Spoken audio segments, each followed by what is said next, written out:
Hello students, पिछले topic में हमने साझेदारी की विशेषता और उसके प्रकारों के बारे में डिस्कस किया था। आज का जो हमारा टॉपिक है वो है पार्टनरशिप डीड यानी साझेदारी संलेख। देखिए, साझेदारी संलेख है क्या और ये क्यों जरूरी है। हमने पहले भी पढ़ा था कि साझेदारों के बीच एक समझौता होता है, लेकिन वो समझौता लिखित और मौखिक दोनों हो सकते हैं।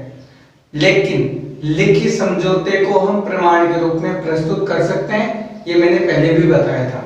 तो देखिए है क्या साझेदारी समझौता यानी पार्टनरशिप डीड एक प्रकार के जो साझेदार है उनके आपसी अनुबंध को प्रकट करता है कि उनके बीच क्या समझौते हुए हैं। इसे लिखित और मौखिक दोनों रूप में बनाया जा सकता है, लेकिन लिखित समझौते को हम प्रमाण के रूप में प्रस्तुत कर सकते हैं। और जिस प्रलेख में यानी इसको हम ऐसे भी कह सकते हैं कि जिस प्रलेख में साझेदार अपनी शर्तों का उल्लेख करते हैं कि वो साझेदारी को किस प्रकार संचालन करेंगे और किसके कितने दायित्व, कर्तव्य या अधिकार होंगे, तो इस तरह के जो समझौते तैयार किए जाते हैं उन्हें हम साझेदारी संलेख कहते हैं। अब बात आती है इसमें कि इसमें लिखा क्या क्या जाना चाहिए। तो देखिए, हम continue step by step in points को समझेंगे।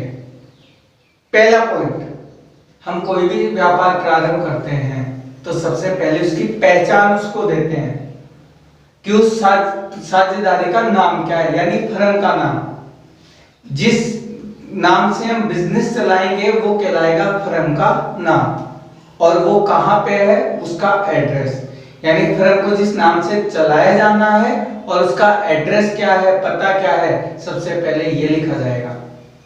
उसके बाद उस साझेदारी में कौन कौन साझेदार है। जैसे मेरा नाम राम है और मैं उस फर्म में साझेदार हूं, लेकिन केवल इतना ही लिखा हुआ है कि राम फर्म में साझेदार है, तो राम नाम के तो इस भारत में बहुत सारे लोग हैं, तो क्या सभी राम उस साझेदारी में पार्टनर है? कोई भी राम आके उसमें दावा कर सकता है कि मैं राम हूं और मैं इसमें साझेदार हूं? ऐसा नहीं हो सकता कि सभी जितने भी राम नाम के व्यक्ति है वो उसमें साझेदार बन जाए। तो इसके लिए हम क्या करते हैं, साझेदारों के नाम और उनका पता यानी उनकी आईडी यानी वो चीज उसमें लिखते हैं। दूसरा पॉइंट हो गया। इसके बाद साझेदार किस तरह का व्यापार करेंगे यह भी उसमें लिखा जाएगा कि उन साझेदारों का व्यापार किस तरह का है, कौन सा व्यापार कर रहे हैं, किस तरीके का है, कितना वो कर रहे हैं, ये सारी चीजें यानी व्यापार की प्रकृति को आप उसमें लिखेंगे। इसके बाद उस व्यापार में पैसा किसने कितना लगाया है, यानी किस साझेदार ने कितनी पूंजी व्यापार में इन्वेस्ट की है।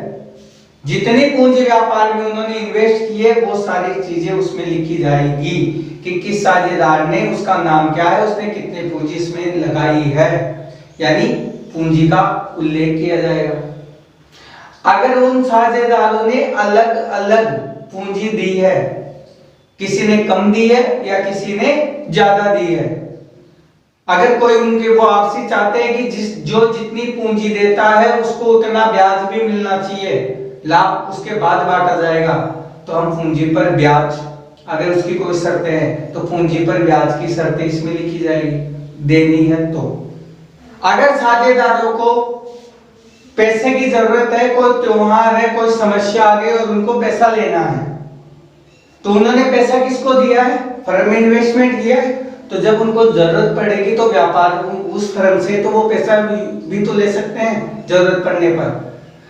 इसलिए कि कौन कितना आहरण कर सकता है या मैक्सिमम कितना आहरण आप साझेदारी से कर सकते हो, इसका भी उसमें उल्लेख किया जाएगा, किस तरह से आप आहरण करोगे। अगर पूंजी पर ब्याज देना है फर्म को, यानी जो भी लाभ होगा उसमें से आप पूंजी पर ब्याज लेते हैं पार्टनर्स, तो फर्म भी आहरण पर ब्याज लेती है। यानी अगर कोई साझेदार साझेदारी में से आहरण करते हैं, ड्रॉइंग करते हैं, तो उनको भी उस पर ब्याज देना होगा, ये इसमें लिखा जाएगा।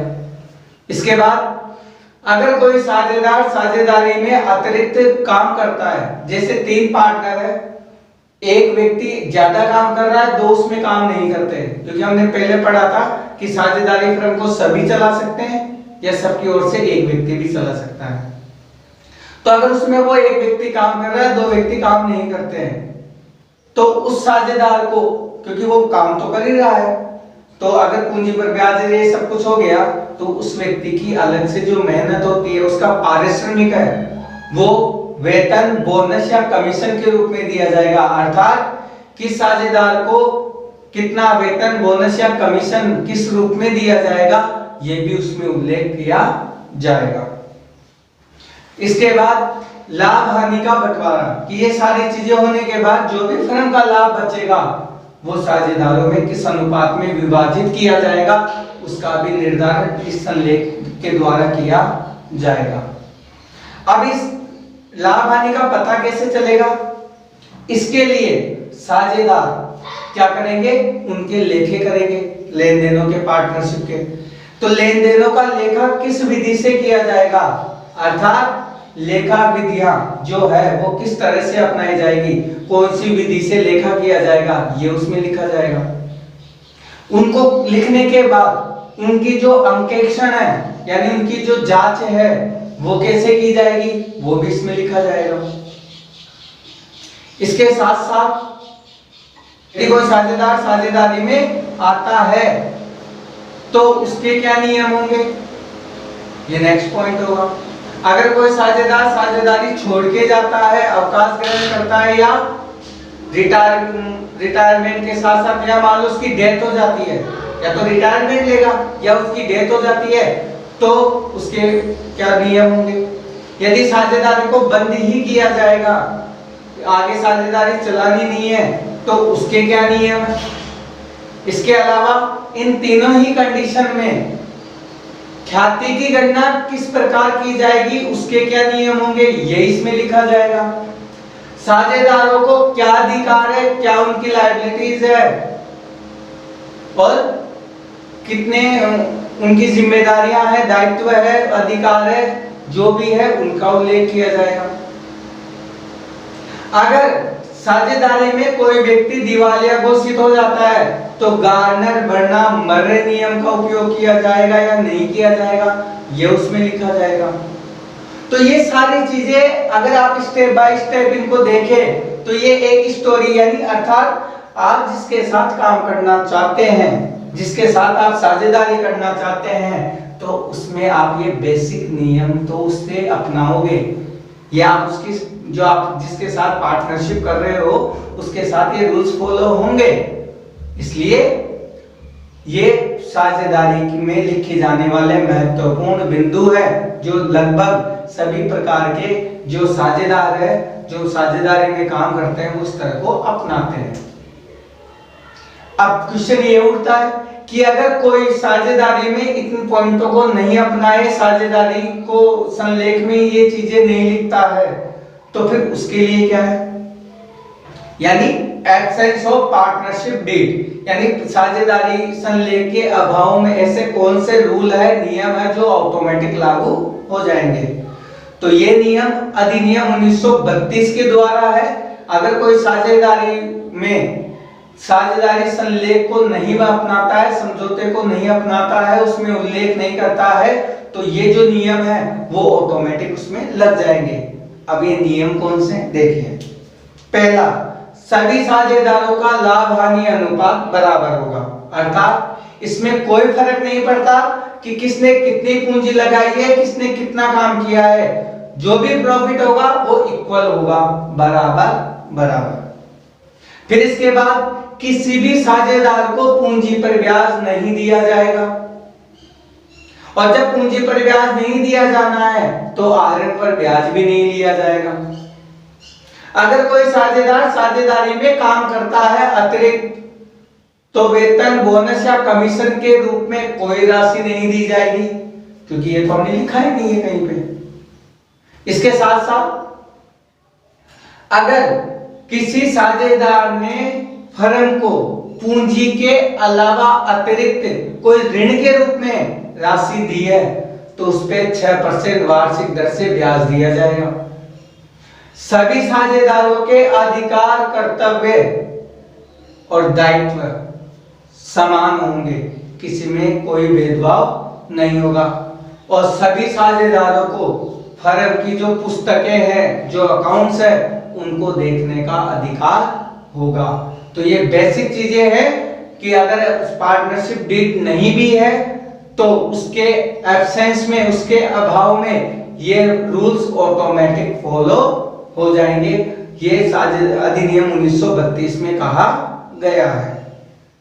तो आज का जो हमारा टॉपिक था वो था साझेदारी संलेख में अर्थ, उसमें लिखे जाने वाले महत्वपूर्ण बिंदु, और यदि ये नहीं है तो फिर इसके अभाव में हम क्या करेंगे, कौन से नियम फॉलो करेंगे। उम्मीद करता हूं आपको ये चीजें समझ में आई होगी, और यदि आपको फिर भी कोई प्रॉब्लम है तो आप मुझे डायरेक्ट व्हाट्सएप पे मैसेज कर सकते हैं, जो कि मैंने आपको पहले भी बताया कि आप डायरेक्ट मुझे मैसेज कीजिए, आपको मैं रिप्लाई जरूर दूंगा। तो इस तरह से जब भी आप स्टडी करें तो केवल जो किताब में क्या लिखा है उसको समझने के बजाय प्रैक्टिकली क्या होता है, क्या वास्तव में ऐसा ही है। आप एक एग्जांपल भी ले सकते हो कि आप 4 जने, 4 फ्रेंड्स आप बैठ गए, या 4 जो आपके फैमिली मेंबर है वो बैठ जाते हैं और एक बिजनेस स्टार्ट करने का प्लान करते हैं, और सब अपनी अपनी शर्तें उसमें बताते हैं। तो यही तो साझेदारी संलेख हुआ। तो आप अपने हिसाब से इसको, अकाउंट्स को जितना प्रैक्टिकली समझना चाहेंगे उतनी ये आपको समझ में आएगी, और केवल रटने का सोचोगे तो ये पॉसिबल नहीं है कि वो आपके अच्छे मार्क्स आपको दिला दे या वो आपके जल्दी समझ में आ जाए। इसलिए रटने के बजाय समझे, अच्छा करे, और फिर भी अगर कोई प्रॉब्लम हो तो आप ये देखें कि कौन सी ऐसी कमियां हैं, कौन सी ऐसी चीजें जिनमें आपको प्रॉब्लम हो रही है। तो नेक्स्ट वीडियो में अब लाभ हानि के ऊपर चर्चा करेंगे, लाभ हानि नियोजन खाता और साझेदारों के पूंजी खाते। Thank you.